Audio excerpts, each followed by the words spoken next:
Ahan mamaktada show hain ngaila tana thagasi maramdi sigumba showgi wahai dagi natraga atokpa lyrics singdagi hoi oraiba matam pibiba duga showgi wahai si karambana chumgi kamaina achunma si hoi hingadagi haibesi tana nineno gidamakta shona matam ayaba pibiba khodong chaba pibibi gidamakta Hai ngaila tana show thagasai ngasi se aina share tawjaningba ngangningba topic adudi the big deal with Hinduism and Christianity haibagi matang asida ngangjaningi dana khoi study tawthadringai mamangda makha tadringai mamang sida shogi wahai patok sage Colossians chapter 2 verse 8 das manai Be careful that no one takes you captive through philosophy and empty design based on human tradition, based on the elemental force of the world and not based on Christ. Be careful that no one takes you captive through philosophy.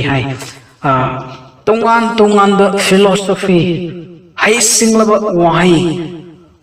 Takpi tambiba lyric dagi leshu dagi adogum labadagi achumbo ni haina koida captive oyhanno namgidamakta lekha tanano gidamakta takpi tambiba adogum labadu ki lausing dagi koina be careful sexilo and human tradition miwoibana sendoga miwoibana lausing dagi sendoga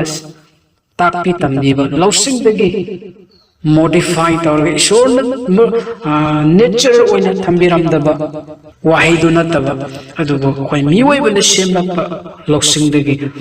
takpi tambiba dum laba tradition dagi koi chexilu haibani element force haidu and not based on Christ Christa yaw daba wahi adum laba kaya dagi koi chexilu haina bible nas maina tai aduga 3:16 sukari hai let the message about the Messiah dwell richly among you hai Ishwogi Messiah hai bagi wahai asida hoigi irakta pungthan tanhanba adu oyu teaching and admonishing one another in all wisdom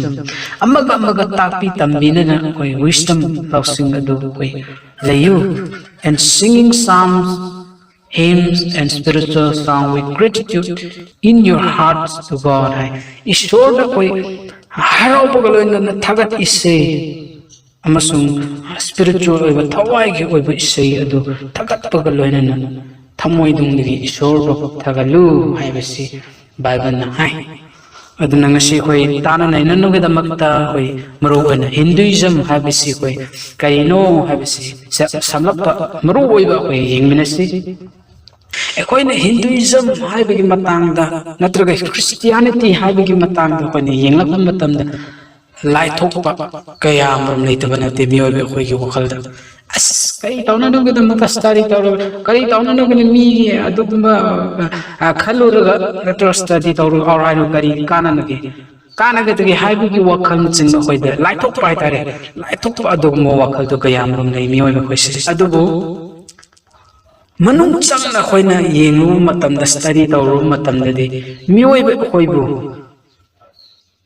sirana na pugada wakal sirana na hayeng siraba matungda sirana na chingda wakal lambi kharasu laibana maram oira khoi tamdaba yade oraidaba yade bas padaba yade amu supadaba yade oraidaba yade makhoi gi chumdu karino ekhoi gi chumdu karino makhoi gi achumdu karino haibasi haibana chingmasi khoi tana nainaraga khoi khanduk minasi haibasi introduction da khoi smain haijaningi aduna short background Hinduism haibasi about 2000 years BC before Christ. So Krista lenglang tringai evang panda lak tringai mamang asida leram the people of northern India, particularly northern India, the Hinduism has practiced the polytheistic haiba view hai tare madugi view da pairam ho oiramba polytheistic view have si karino hai matam da more than one god issue amakak gi hena issue yam lai hai bagi view hai tare adugum laba group sing oirami Hinduism hai basi mokoi ke maru oiba practice hai tare asi karino hai matam da god Jesus Christ, sin and salvation, have matang. Maruk oy na yeng minisi. Oy tungan ba maka small oy ba koy 10 doctrine lay oy Christian sing na 10 doctrine lay bukum na at mind macet budi study taw ni ngay budi lay. Oy tawro ka suway na ita ba do study di lay. Matsa adobo maruk oy na masigi God ishor Mokoi Ishwar have si karino, Jesus Christ have si karino, sin and salvation, pap amasum aran kawam have si karino, kamain pangi have ni jingba scripture masigi matang sida koi. Tilap na minasi duga God have si karino koi matang. Beyond the principal gods of the three manifestations including Brahma, Vishnu and Shiva. Adana makoi ki line is 330 million gods makoi ki line se lai hai adana makoi ki line mayam sigi maru oiba makko oiba Trimurti shor ki mapa macha thawai sengba gumna makoi su 3% manifestation adugumba ahum lai hai madu ahum ge ming kare Trimurti Brahma laire, Vishnu laire, and Shiva laire. Brahma duna Ishwar haibagumba, Vishnu is in Jesus Christ haib machana paib, and Shiva is in Thawai Singh haib. Adugum laba concept muhoi lay. Aduna there are 330 million God asi muhoi ki lai asi lay asi koi over fangi. Samnap apane samani yengmenisi. Jesus Christ, Jesus Christ have si kaya matam na moin have si. Jesus is an avatar and manifestation of the impersonal God Brahman. He may be accepted as a God who helps people attain enlightenment. But see, mokoy na have si Jesus Christ si karino have matam na mahal si ishogum God as a small letter mo na pai. Brahman aduna he may be accepted as God. Marx ishoni have yai. Adu Marx say who helps people attain enlightenment. Marx si mi bo apaba tawranam gadamakta singbiba oinanam gadamakta maki pum pangal asugum sulai Marx si asugumba tawnanaba khatani hai. Adu Marx incarnation have gi pangal kanogi si mawong si mangonda lete. Hai na makoy na smile na hai exclusive incarnation of God hai ba ishod ki marks oirakpani sakam lor oirakpani hai bisi natab aduguma Jesus Christ gi matanga smile na khalli sin and salvation pap amasung aran ko bam sikamai na moy na khalli hai matam da Hinduism believe that sin is the result of ignorance Papa asi karino hai na khalak matam da papa se koi khangdaba not moral relevance adugumbudu ignorance oibudu aduda sin hana khangnai ignorance oiba khangbi daba haidare kamaina haisi ke khangde haidokpa krawai aigi damakta adugumba to papni hana khangni salvation aran kuwam haisi karino haina makoi gi wakada salvation is earned through good works, fasting, ritual, etc. When I have salvation, Adam Kubam have say, Moy say, Apava Tavakna, a quite Tangamgani. Hazabana Tava. I know Apava, me, the Mata, Apava Honabiva, Pava Taviva, Aduna Way. Aran Kubam Sisamishi, Matamagan Diumba, Apava Mini, Pataba, Mapamde, Taudi. Aduna masigumba misi maxi salvation se pang arang ko bam se pangi si thazabana ka afawa abatawak se aduna adamaina hai aduna muru oina aina haizening ba se moi concept hai se aina haizening wa hai khara lei madudi kaino hai matamda incarnation ekhoina hinglebase tabang pan hinglebase maru oina siraba tungda kadaida no koin chakadaga se sini ekhoigi main Christians na koi Christian oidiba Jisu Christa ningiba natraga masa masa gi so ningibise hai siraba tungda koi siraga su koi hatsang sitharaga su mangraga su koi ge thawai se hingba sigi asani mi pomda makna koi dharma cheliba afaba tawriba shoningiba dharma cheliba pomda makase tungi damakta koi khallaga tawribani habise koi khangi aduna madugi matangda koi na yenglaku matamda does the Bible teach incarnation? Incarnation habise Bible na kamain takke natraga koi Hinduism ichinnaw Hinduism thalsaba singna kamaina mukhoina khange reincarnation habise karino haina haiba matamda reincarnation is the belief the person's soul return to earth repeatedly in different forms until it becomes perfect and reunite with the source within bracket God. Ekoina kari hani siraga su koina reincarnation adum laigani hai repeatedly koina afaba tawdringai perfect oidringai phau koina smaina reincarnation laigani hai moina hairisi kamaina laigani wari ko koina ngasi sire ngasi sire fataba tawraga sire koige afaba perfect oidana sire mi hural uraga sire natraga kari any sin koi pap tawraga sire han khalasi adu mathang su koi punsi leiri koige chance leiri si reincarnation koi afaba tawtring kai koi reincarnation smaina leisi repeatedly. This concept is described in the Bhagavad Gita, Song of God. Miss Ishogi is a lyric asida Bhagavad Gita asida smine iri haisis when ofangi the Hinduist sacred book, the philosophy of reincarnation called revert in Buddhist teaching. Buddhist in asmine taki vase uzasi taki vase revert habisi amuhan nauna popa habisi smine taki habisi when ofangi includes concept of karma asi mkhoi maru oiba Hinduism gi matang khal hai haradi karma si maru which says that positive or negative circumstances we experience in this life are result of our choices in past life ekoi choice khanba gi matung ina akoi gi results in life wari bo khoina ai nupi asi nupi phataba lowen khalasi adu tung aina lakada punsi se ai phol se ai result se aina phangi hasi madu ki circumstances aina tawrubu circumstances ki matung in experience koi ki punsi the result past the tawkhibu koi phangi hasi. This leads to a sort of fatalism. Fatalism has the karina people cannot change even matam to miwai bese change tawganata matam matung in change tawganata in which you accept whatever life this is our payment of dues to forgotten time. Asmaina moigi karma natraga moigi reincarnation se laigani si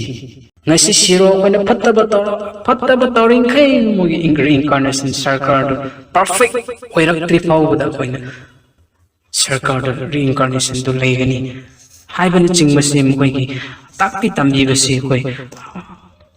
thinglare some way believe reincarnation use as well Bible basis to support their views, including Jesus' statement. Jesus' statement, Jesus' iramba Bible, John 3:7 the iramba Bible statement, Lawi, you must be born again. You must be born again. Nicodemus ta haibada. Nah ase nauna pokadavani. Haibagi statement ase law heraga, quote tawre heraga. Koi say nauna pokadavani. Adon reincarnation si lay haigada. Haibana chingmase mokoi concept si lay tabanandi koina thingnara adona Masigumba mayam se reincarnation lay have si makoi gi teaching aduna hojik si mogi maru oiba teaching di hoi apa tawru apa tawna nam gedam to hono sin Hinduism na tawri miyo beda tapi tambiri si hojik si mogi teaching for men teaching si apa tawu apa khallu apa khat pangtho apa khat ningsing apa khat taw apa khat hingu mo hingu haibe na ching se makoi gi tapi tambi bani malam afaba tawru kan ko perfect oirakani perfect oirakan ko punsi si madu na destination ni ado tawre afaba tu yarak tripa perfect oirak tripa the reincarnation do lakani ado madu masi miyam si khona o fangi aduna akoi bible gi oiba issue ki oiba wakhal da koi lakmena si ngasai gi koi yengmina khre short oiba koi bro oina reincarnation se moi gi thajaba se karino men thajaba se karino haiba matamda siraga su koi reincarnation laigani chance lay perfect oidrak tirfam pum faba matamda oirak tirfawada cycle gumna koi cycle gi kano gi tire na ungugumna gari tire na ungugumna ungra laigani si adna moi takpi base aduna tayong pan ko hingling makai hingling ngai sida ko ge punsi leri ngai sida kai taw tai ha apabat thabak taw achum bada chalu achum bada taw sini maramdi ko perfect oirang nagida makta sini was moi di saga have kana leite eternal heaven have like the eternal death have masi maru koi moi kano gi teaching was maru koi ba tu point koi moi lete adu moi tak reincarnation it will reach to the perfect state have si moi tak tambi si koi na thina ra adu ni shuk statement na moi na hai ba quote you must be born again nak si nauna amok pokadabni hai lausin laga koi si nauna pokadabni koi afaba tawtri fau da koi nauna popu si darka oi Nicodemus must stop you nang afaba tawtri aduna nang nauna pokadabni hai bisi masigi point si koi ga sapmana nang afaba tawtri aduna nang nauna poku ningai darka oi matam leiri hai bisi moina takpi tambi bagi men focus masini haiba koina thengnara adubu koina bible dagi context dagi grammatical situation dagi koina yenglapa batam de masi moral physical born again do natte masi Jesus Christ na Nicodemus tak bibesi nahak ase thawai da ising da mai da naung pokadabni kamaina pokni apa tahu kata kuding nang tulang to ay ngana naung po naung lausler Jesus Christ sangjare hare ay lale hay bisi sangjare hare ga nangi thawai hina gudang ta aran ko banggi lambi de sangsel hare Jesus Christ ba lausilu sini nasai Nicodemus apa ta toram mini ado mak naung na pok te Jesus Christ lausin de afaba kaya tawruga sa Jesus Christ lausin de Jesus Christ na kare hay ay achumadi lambi duni ay yauduna ay giming yauduna pagi mapamda thungmang kanam tangamde haibisi koin thenglar bible sastra koi takpi tambi da koin thenglar aduna bible gi matang da koi yeng minasi ngasai gi Colossian da koina Colossian da thenglar be careful that no one takes you a captive through philosophy and empty desire based on human tradition. Miwi bagi wakhal de law thok e haraga tapi tambiba siya danger oining ngai ni sini nasai ishon mayam lay ishon impersonal ni personal na te sini mo na tapi ishon si mapam puding ishor si mayam si kari na da su layramgani nung da su layramgani nung si su ishor ni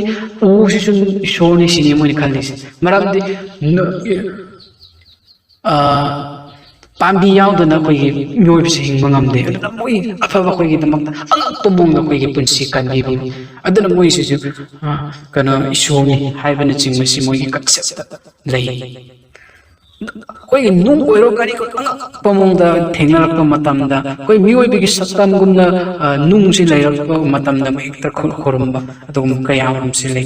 ꯊꯦꯡꯅꯔꯛꯏ ꯑꯩꯈꯣই ꯂꯩꯇꯕ ꯅꯠꯇꯦ ꯃꯁꯤꯁꯤ ꯀꯔꯤꯅꯣ ꯍꯥꯏꯕ ꯃꯇꯝꯗ ꯏꯁꯣꯔꯁꯤ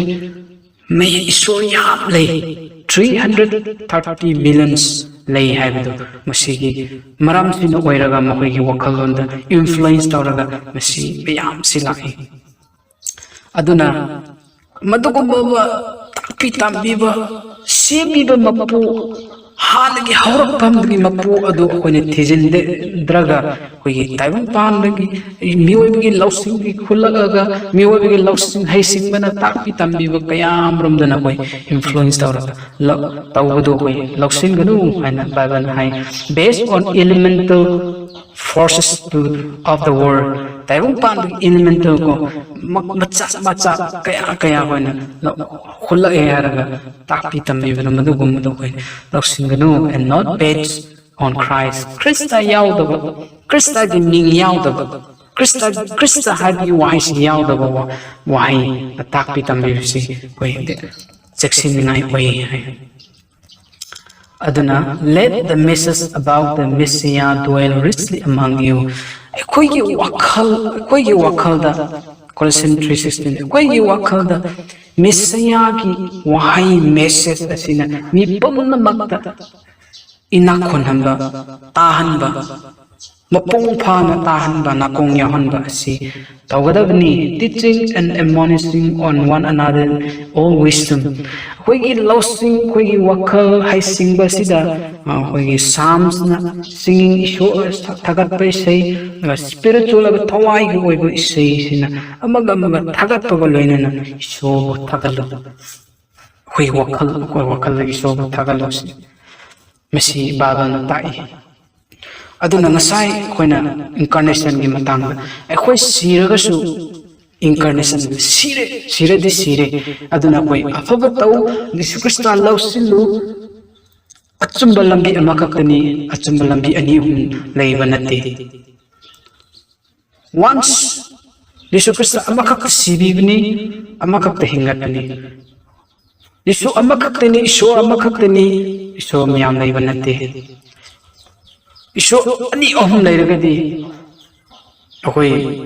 philosophical koi thazam yenga matamda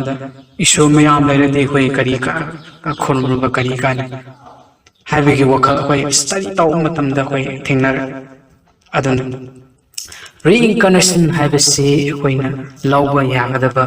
bible na takpibdi musiyade reincarnation laite nang siraba ngasi siraba ayeng siraba nang afaba tawraba isoba lawsilaba aina isoba lawsilaba koi hingani adu lawsindraba koi mai kom lei habisi lambi ani khakta lei lambi ani se kaino siwa hingba asini suna lehinglingai sida Jesus Christ lawsilu sini koi bible na takpiba koi ge chance pirisi The reincarnation is taught in Hinduism, Buddhism, New Age. Reincarnation takpi kari Hinduism Buddhism and New Age cults. Reincarnation is only possible in a pantheistic worldview that says God is an impersonal, universal force. Ishwar say impersonally, personality. Misaktu nate maksi personal nate maksi things gumani neutrally what kana samna hairabada neutrally masculine nate sini sigumba wakal si koi takpi tambi si koi thingnare Jesus walked a blood atonement refused reincarnation. Jesus is the eternal Lamb of God who paid the price of our sins once and for all. Hebrew 10:10 have the akoigi damakta sibi hibni amuk hanjin sigadawi mathau tade adana once kona lawsilaga sira matung siragadi lawsiladi saga jakani Jesus Christ lawsindraga fataba tabak tawraga ko siragadi mai kom sakani lambi ani haktani ꯏꯁꯣꯔꯅ ꯁꯤꯕꯤꯕ ꯑꯃꯈꯛꯇꯅꯤ ꯑꯗꯨꯅ ꯑꯩꯈꯣꯏ ꯍꯟꯖꯤꯟ ꯍꯟꯖꯤꯟ ꯁꯤꯕꯒꯤ ꯃꯊꯧ ꯇꯥꯗꯦ ꯍꯟꯖꯤꯟ ꯍꯟꯖꯤꯟ ꯁꯤꯕꯒꯤ ꯗꯔꯀꯥꯔ ꯇꯥꯗꯦ ꯍꯟꯖꯤꯟ ꯍꯟꯖꯤꯟ ꯁꯤꯔꯒ ꯂꯩꯔꯗꯤ ꯏꯁꯣꯔꯒꯤ ꯋꯥꯈꯜꯁꯦ ꯍꯣꯡꯕ ꯅꯥꯏꯕ ꯏꯁꯣꯔꯅꯤ ꯍꯥꯏꯅ ꯈꯜꯂꯛꯑꯅꯤ hanya sirga lagi perfect atau triple adum karena orang di isu hong menai bakanoni hong menai bisoni changeable bisoni wakalon changeable bisoni hai bagi wakal silakani itu na Bible na tak pasti mesin nate isu si once for koi kita makta siri bani aduna incarnation hai bisi leite aku na amarak sibu matam da koi thazaragadi isogi manakta legani thazatragadi koi mai kom sekani hai bisi Bible da koi tasing koi biek sek na ubhangani aduna ngasi aina haijening ba asidi Hinduism hai bisi karino hai matam da maru oina ngasai hai ba kono si maru oi bani God si mokoi gisu Trimurti hai ba lai three manifestation including Brahma, Vishnu and Shiva have a see Trimurti God, Jesus and Holy Spirit have a gumba si Mukoi Shishu lay Jesus Christ matang monikari hai matamda marks impersonal God Brahman, he may be accepted as God. Marks ishone hai na kanatawiyai, no simbiyai, when accept who helps people attain enlightenment. No simpi ba, not a mangan pibi ba, ngamba adogumba ishoni, not as the exclusive incarnation of God. Hai basi mukhi Jesus Christ lagi matang koine semana mukhi nithaze papa si karino sin hai basi mukhi koi moral not moral rebellion heaven oibanate rebellion oibanate koi ki moral na physical na koi rebellion show against the thabak nate adubu it's sin habits ignorance habits ni hana koi ki thazabani and salvation se kaino matam da koi afaba tawba good works koi fasting tawba natural ritual koi ritual traditional gi oibadu faithfully koi pangthok matam da Tauru matamda masi koi aran ko bam salvation si phangi si karma has phangi knowledge come from meditation aduna losing si grade la I ha matamda meditation bi la I of the sacred writings mohigi sacred writings ki which leads to the state of consciousness and excess karma and devotion of the last one of 330 million Hindu deities. Ishor, mukoi ishor 330 million Hindu deity digi madugi blessing adu mukoi adu digi phangai. Mukoi gi mayam se digi koina lawi hasini. The ultimate goal of Hindu is to be free from the cycle of karma. Mukoi gi Hindu ki main ultimate goal main di karino free from the cycle of karma pantum bamdu cycle du sakkan ram gida makta matugi cycle du bada yawda nam gida makta free oiba ning tambadu oina nam gida makta hona ba haibasi madu mkhoi gi goal ni sini aduna khoi Christian singi goal di kari sarga chapa Jesus Christ gi manatala lomba naidina hingba phang punsi du leiba asi khoi gi goal ni du mkhoi gi goal di circle du masai gi cycle du karma du ungba da yaw da na gi dam free wena na gi namakta we hona ba have si mkhoi gi attain natu mkhoi gi goal ni have si khoi na thingna re the divine person will attain enlightenment of their unity with their divine, which result in merging into oneness with ultimate reality. Karma is the idea that an action leads to consciousness. Masi mayam singsi koi chinau sing Hindu sing na takpi tambi bedu koi na thingnare when Bible na takpi tambi bedi Jesus Christ se koi gi lambi ni thazabagi darka oi थाजबरगी मतुंगदा होय महाक थाब थाजरदि चुंब लंबी होय चनिंगनी अफब थबक तौनिंगरकनी अफबगी वखल खनिंगलकनी अदो होय तारगदि होय लंबी चुंब लंबी दु होय नथे हो फंगनी we must be born again haibagi arthadi hoina sirana na lawgadab natte kogi thawai romda ishobu lawsimba ishobu thazaba si hoina oigadabani do arang khamam do hana phangadabani si hoina hachang amuhanna sange haraga imag punungdagi hana born again oiba natraga rebirth oiba natraga reincarnation de yawa haibagi idea do natte habisi hoina thainare aduna masi hoina अखोई थाजबसे अखोई Bible जीसु Christ ईश्वर ngam ईश्वर ताइबं पा पृथ्वी अमखत लेबा ईश्वर जेहोवा Elohim असिना ताकपिबा ईश्वर गी महाकी teaching अदो होय लौरे हर होय हिंगमिनसी अखोई अचुंबदु खनमिनसी अखोई रीइंकार्नेशन हाइबगी मोंग असी होने यंगलांग मतमदा फर्स्ट मुगी कंक्लूजन दे कोई यंगलांग मतमददी मेसी ओइ थोपा नते अदना कोई लौसिले हर ईश्वर की वाही से लौसिले हर मदु मयाम सिंग दो कोई चिक्सिले हर यीशु ख्रिस्ट बु लौसिले हर कोई लेयम मतमदा चिक्सिल लेयम मतमदा कोई लंबी अमख कच्चा वंस फॉर यीशु ख्रिस्ट न कोई अमरक्त सिबिखिबा अदो कोई लौसिले हर कोई हिंगननबगदमक्ता लंबी थिमिनसी हैबसी पुमनमक्ता हाइदोक्सनिंगी अदना ताबिखिबा पुमनमक्ता ईश्वरगी अचुंब वखलोंदो लाक्नबगदमक्ता अचुंब ताकपि तमिबा ईश्वरगी वाहिदो मी पुमनमक्ता इंस्पिरेशन ओइननबगदमक्ता इंस्पायर ओइननबगदमक्ता ईश्वर वांगांग बीबा ओइसिन मिसी हायरे हर मिसी ताब मतमदा बी पुमनमक्ता अचुंब वखलोन अचुंब अमखक ईश्वर अमखकनी अनचेलेबल ईश्वरनी पर्सनलनी होंगबा नाइदब ईश्वरनी इंगमगम ईश्वरनी मा ताइबंग पान सेमीबा मपु ईश्वर अहोबत सुरेरम अरोइबत अमु लेगनी लंबी अमखकतनी ईश्वर अमखकतनी हाइबगी वखलोन से लेरे हर ईश्वर थाकामिनसी होय ईश्वर अचुंब